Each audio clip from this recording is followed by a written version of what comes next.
기도드리겠습니다. 하나님 아버지, 오늘 아침에도 저희들을 깊은 잠에서 깨워주시고 주의 성전에 나와 기도하며 저 높은 곳을 바라보고 찬송하며 우리 신앙을 다시 한번 확인하면서 기도하게 됨을 진심으로 감사합니다. 이 교회와 이 한민의 기도하는 집을 오늘도 복 내리시사 주의 자녀들이 모여 기도하면서 여기서 영원한 세계를 지향하게 하시고 우리 영혼의 소상함을 얻게 하시고 많은 복잡한 문제에 대한 해답을 얻게 하시고 또 이 거친 세상을 헤치고 나갈 수 있는 용기와 지혜와 생명력을 다시 충전받게 됨을 진심으로 감사합니다. 하나님 아버지, 기도하는 중에 우리의 모든 의심의 구름이 사라지게 하고 기도하는 중에 모든 약함이 강하게 다시 힘을 얻게 하시고 기도하는 중에 저희들이 주 앞에 성실히 서며 또 겸손히 서며 온전하게 그렇게 양육되어질 수 있게 해 주시옵소서. 하나님 아버지, 이렇게도 복잡한 문제가 기도하는 가운데 깨끗이 풀리게 하옵소서. 암울하고 답답한 세상에 살지만은 영원한 세계가 환하게 눈앞에 전개되게 하여 주시고 내가 살아온 세계가 어디에 있었으며 또 내가 앞으로 가야 할 길이 어디에 있음을 밝히 바라볼 수 있는 귀한 아침이 되게 하여 주시옵소서. 버려야 할 소원이면 버리고 끊어야 할 것이면 끊고 잊어야 할 것은 빨리 잊게 해 주시옵소서. 그리고 주를 사랑하는 마음과 교회를 사랑하는 마음과 주님의 거룩하신 뜻을 쫓아 행하는 완전한 믿음을 허락하여 주시옵소서. 오늘 교회에 모여 간절히 기도하는 성도들의 진실한 기도를 들어 응답하여 주시옵소서.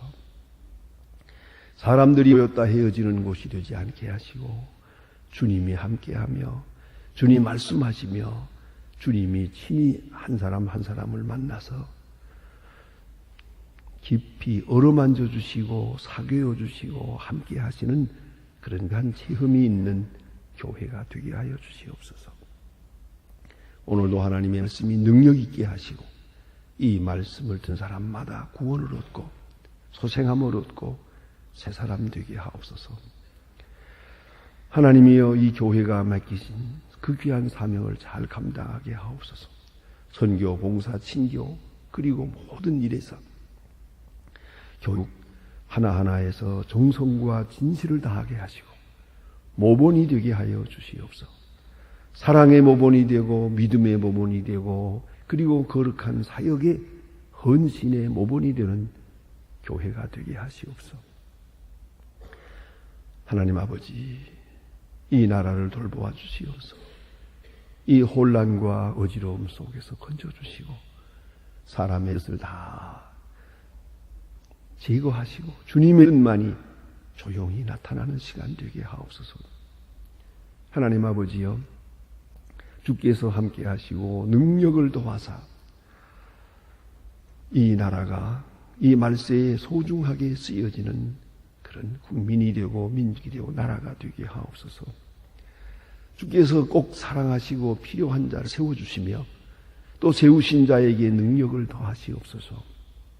온 국민이 하나 되고 성실하고 진실한 백성 되게 하여 주시옵소서. 저 북녘 땅에도 소속히 자유를 주시고 억압과 고난에서 건져주시며 이미 순교한 많은 주님의 귀한 자녀들이 거룩한 피가 헛되이 돌아가지 않게 하시고 오늘도 지하서 울부짖는 성도들의 간절한 기도를 들어주시옵소서. 우리가 해야 할 도리를 다 할 수 있도록 도와주시며 맡기신 고아들을 주의 사랑으로 잘 기를 수 있고 또한 우리에게 맡기신 학교를 잘 세워서 분명 하나님의 영광을 높이 드러낼 수 있고 굳게 닫힌 문을 열게 해 주시옵소서. 주께서 주하시고 주께서 성사되게 하옵소서. 하나님 아버지, 온 교회가 진실로 예 없이 다 성의를 다하여 이에 동참하게 하옵소서. 해외에 있든지 여행 중에 있든지 유학 중에 있든지 공부하는 자녀들 하나 다 돌보시고 오늘도 그 현장에서 주님과 함께하며 행하게 하옵소서. 실족하지 않도록 지켜주옵소서. 하나님 아버지, 특별히 병중에 있는 분들과 슬픔을 당한 가정 하나하나에 큰 위로를 내려주시옵소서. 주여 이 날이 복되게 하시고 주와 함께하며 오늘은 좋은 소식을 듣고 믿음 위에 굳게 서고 또한 좋은 소식만을 전하면서 살게 하옵소서. 이 하루가 복되게 하시고 극한 능력이 함께하는 은혜의 날이 되게 하시고 주는 이들의 모든 생활을 통해 영광을 받으시옵소서. 주 예수 그리스도의 이름으로 기도드립니다. 아멘. 하나님의 말씀은 이제 누가복음 7장 보겠습니다. 누가복음 7장 계속해서 봅니다.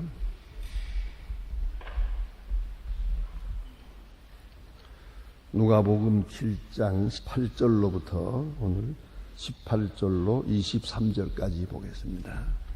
누가복음 7장 18절로 23절 다 같이 한 목소리로 봉독하겠습니다.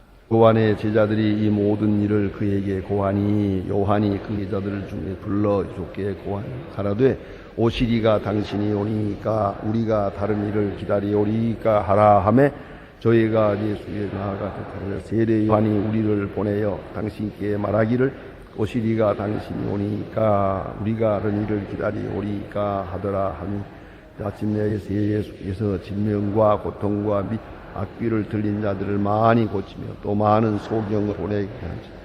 대답하여 가라사대 너희가 가서 보고 들은 것을 요한에게 고하되 소경이 보며 안진뱅이가 걸으며 문둥이가 깨끗함을 받으며 귀머거리가 들으며 죽은 자가 살아나며 가난한 자에게 복음이 전파된다 하라. 누구든지 나를 인하여 질족지 아니하는 자는 복이 있도다 하시니라. 아멘.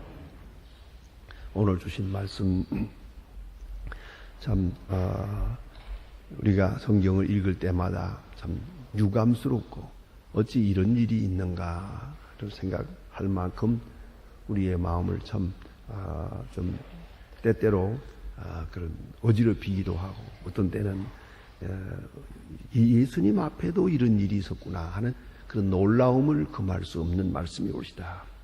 세례 요한이 보세요. 얼마나 훌륭한 선지자입니까? 그는 예수님을 봤습니다. 예수님께 세례를 베풀었습니다. 얼마나 귀한 체험을 했습니까?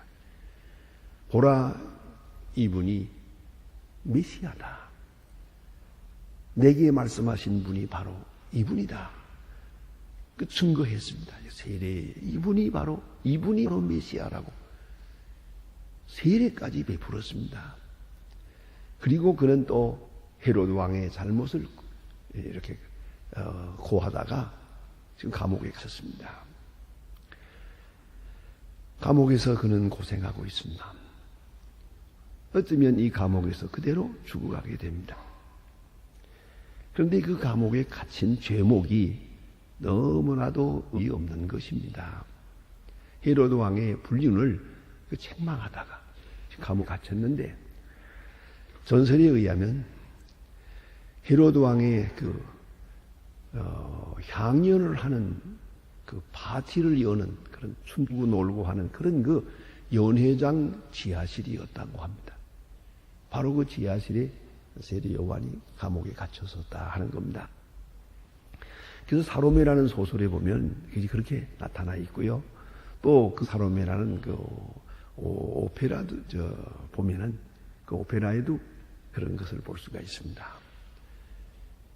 세례 요한이 그 감옥에 갇혀 있으면서 이 헤롯과 그의 그 무리들이 춤을 추고 놀고 술 마시고 향락하고 희시닥거리고 하는 것을 바로 옆에서 들을 수가 있었어요. 이게 기가 막힌 겁니다. 자, 이 죄악의 무리, 악한 무리들은 지금 여기서 춤을 추고 있고 선한 세례 요한 감옥에 갇혀 있거든요. 바로 이런 상황입니다. 그리고 세례 요한이 이제 마지막에 죽게 됩니다만 그 죽는 그 장면도 얼마나 의미가 없습니까? 아니 그게 무슨 장엄하게 무슨 뭐 복음을 전하고 선교하고 하다가 뭐 스데반처럼 돌에 맞아 죽고 뭐 그런 얘기가 아니에요. 이거는요.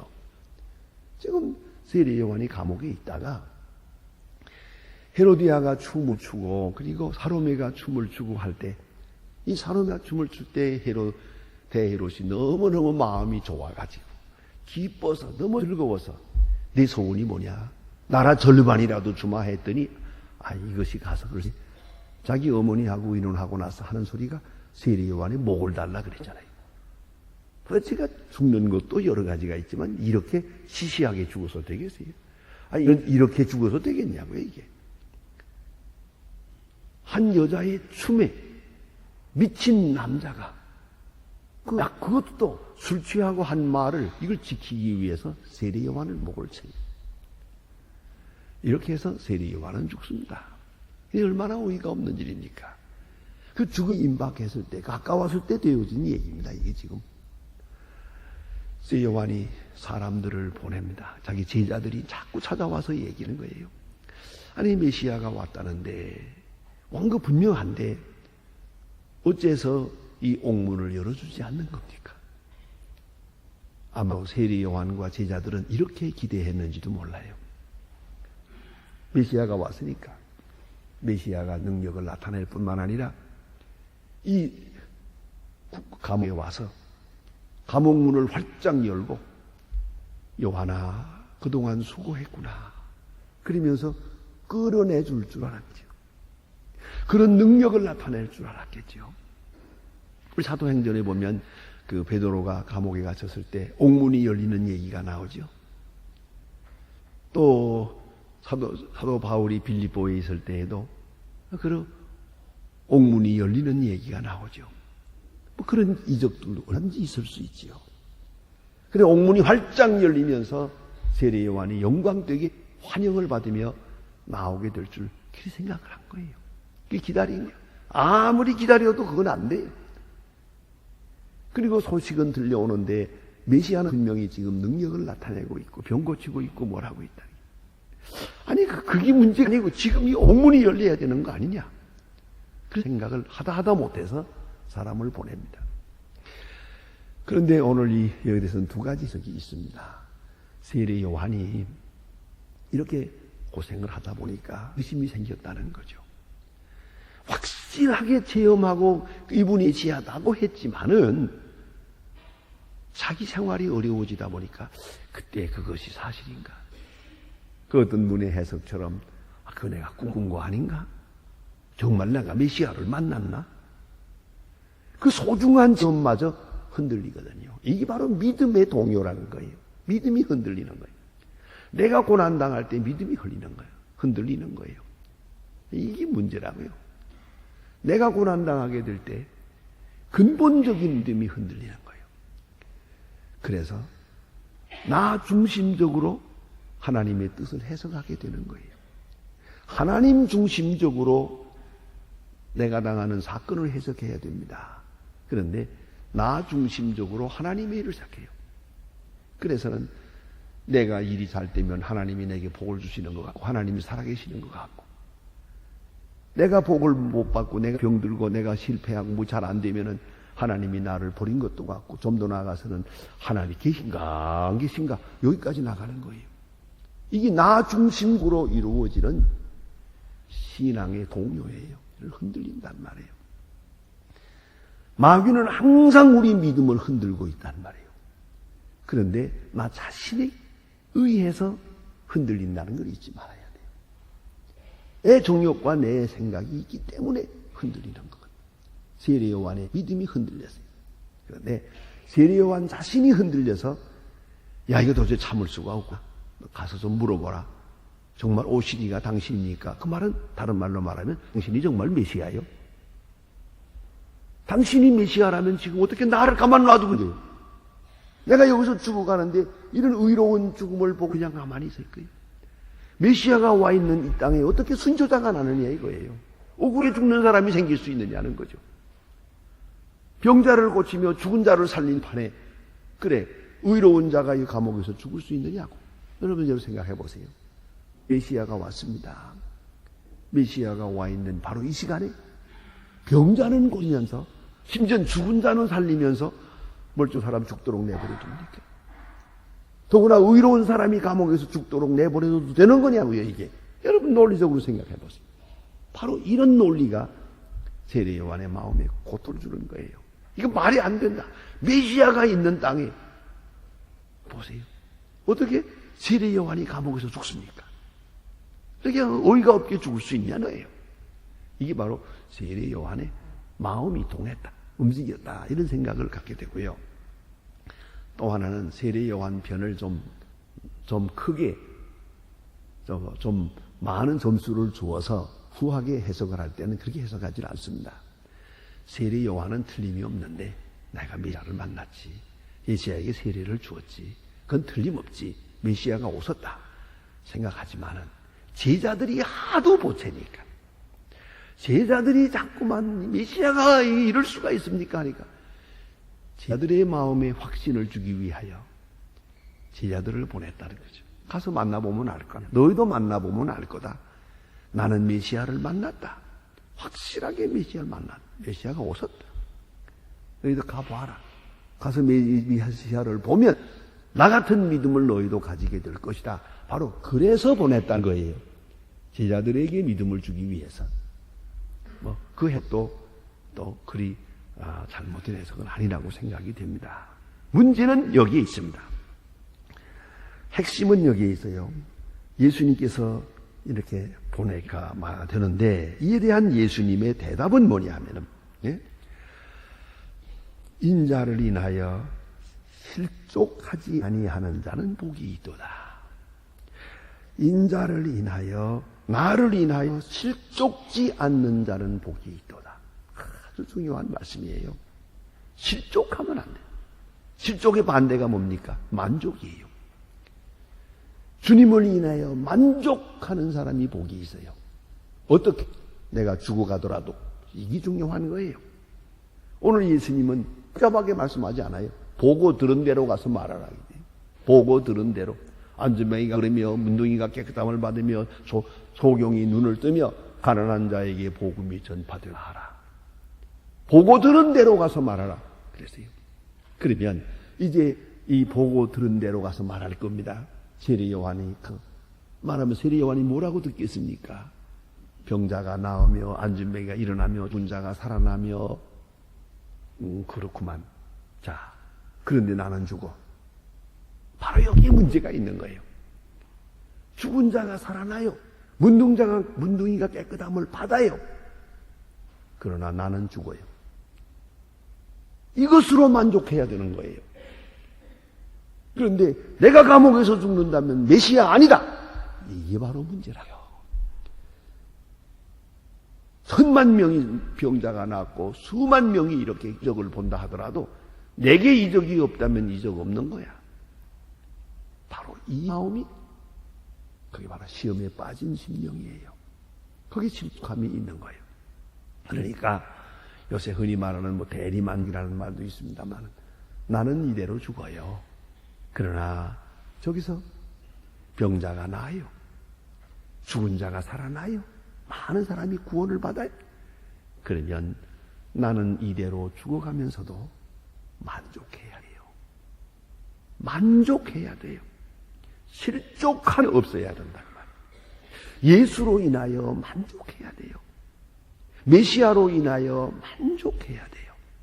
그것은 정신적으로도 감성적으로도 이성적으로도 논리적으로도 특별히 신앙적으로도 만족해야 돼요.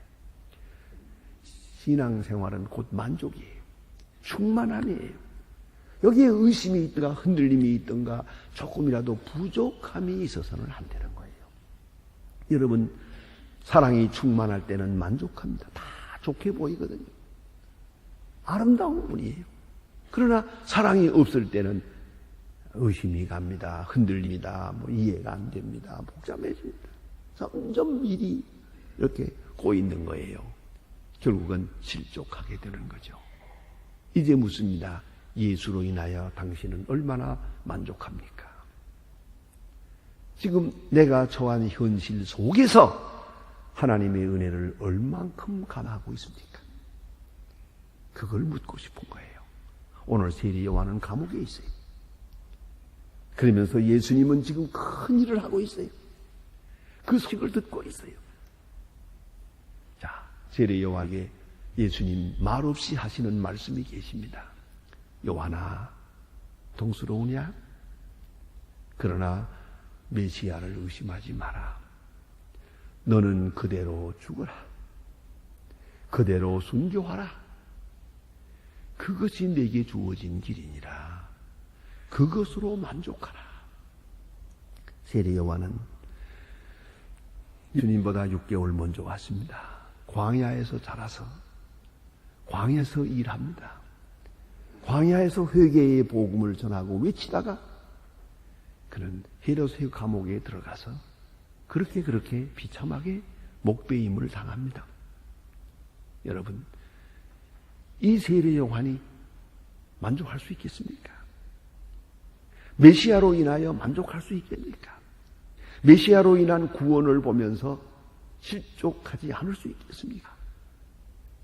나 자신의 고난 중심에서 생각한다면, 특별히 세속적으로 생각한다면 세례 요한은 그리스도를 원망합니다.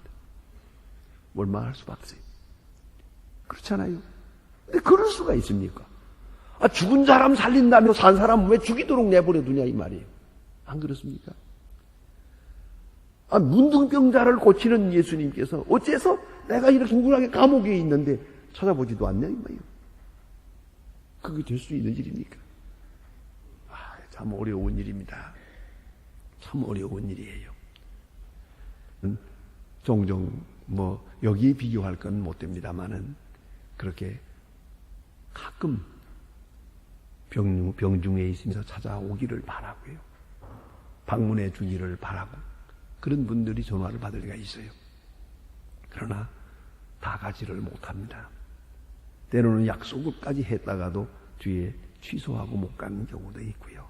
늘 마음에 걸려요.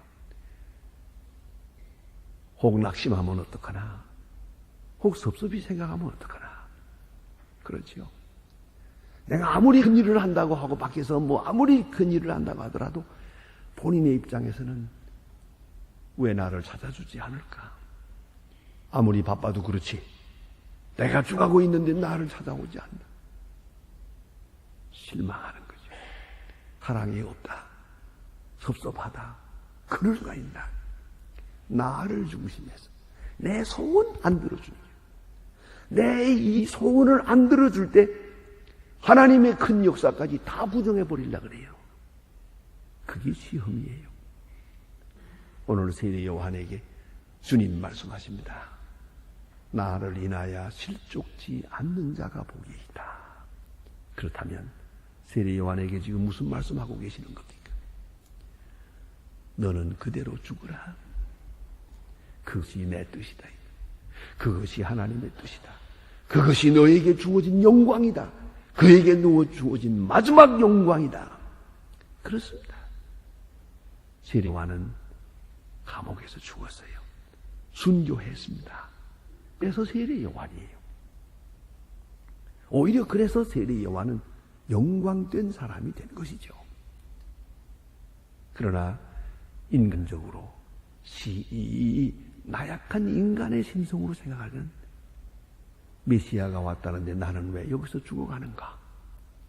이런 죽음이 있을 수 있단 말인가? 이렇게 확대해 생각하고 잘못 생각하기 시작하면 실망할 수밖에 없어요.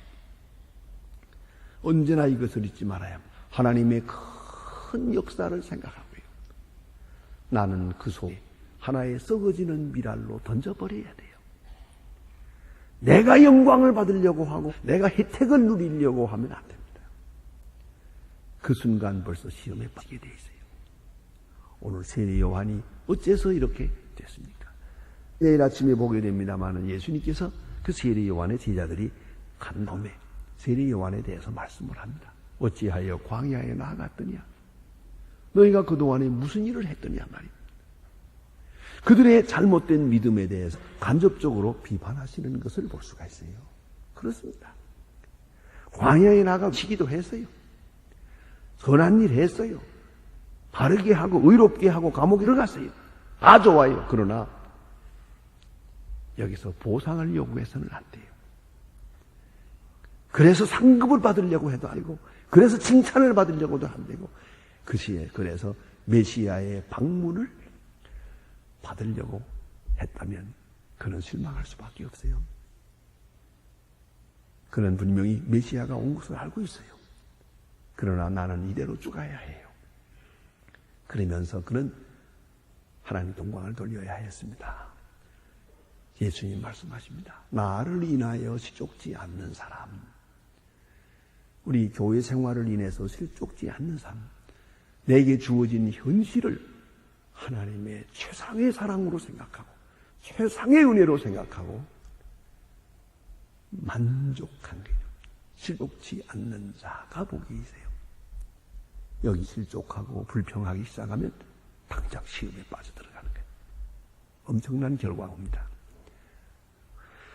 예수 그리스도로 인하여 또 내게 주어진 현실을 인하여 만족하고 감사하고 찬송하고 충만하고, 그만이 모든 시험을 이길 수 있는 겁니다. 기도하십시다.